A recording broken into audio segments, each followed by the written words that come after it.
Chawu Sotira is one of only a few Cambodian athletes who could qualify for the London Olympics. Driven to win in a sport dominated by men, she says her strict North Korean coach, Park So-nam, gives her an edge, despite the language barrier.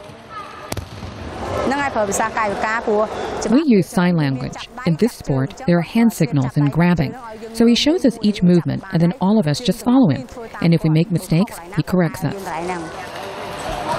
Park is known for a relentless coaching drive that leaves little time for outside activities. Although he has lived here for several years, he speaks little Khmer or English. But his team loyalties and those of his North Korean assistants are firm. You ask me whom I want to win if my athletes compete with North Korean athletes. Personally, I think even between parents and a son, it is still a competition in sports games. So I want the athletes who I train to win. The team has bonded despite the language barrier. Sotira says she loves her coach like a father. When North Korea's authoritarian leader Kim Jong-il died in December, she and the rest of the team supported the coach. He was depressed. He went to pay condolences at the North Korean embassy next to the Prime Minister's house.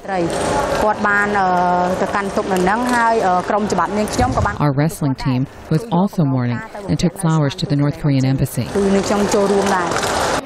The team's Cambodian coach, Hak Chiang Kim, says Park initially needed to tone down his occasionally violent coaching style that treated the athletes like soldiers. Nonetheless, Hak credits him with Sotira's gold medal in Laos at the 2009 Southeast Asian Games. North Korea is at the Olympic level.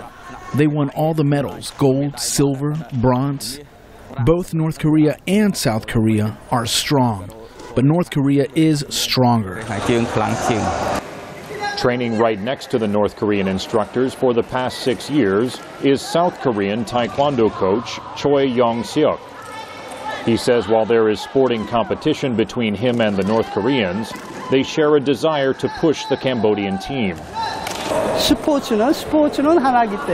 Sports mean unity. So we do not consider such things as political ideology. I think there is no problem for us to have a good relationship since we are sportsmen training within the same environment. Choi is also training an Olympic hopeful, Sorn Darwin, who says that unlike Sotira, she would not want to be coached by North Koreans because, she says, they are communists. But she does not mind sharing the gym. Each team tries not to be weaker than the other, so it is quite competitive because we are training next to each other and our categories are quite similar. So we try to be stronger. With 5 months to go until the start of the Games, these athletes are still waiting to see if they will qualify. Sorn Darwin is waiting for a wildcard taekwondo spot. Sotira hopes a win in Kazakhstan later in March will earn her a spot in London. Daniel Schearf, VOA News, Phnom Penh.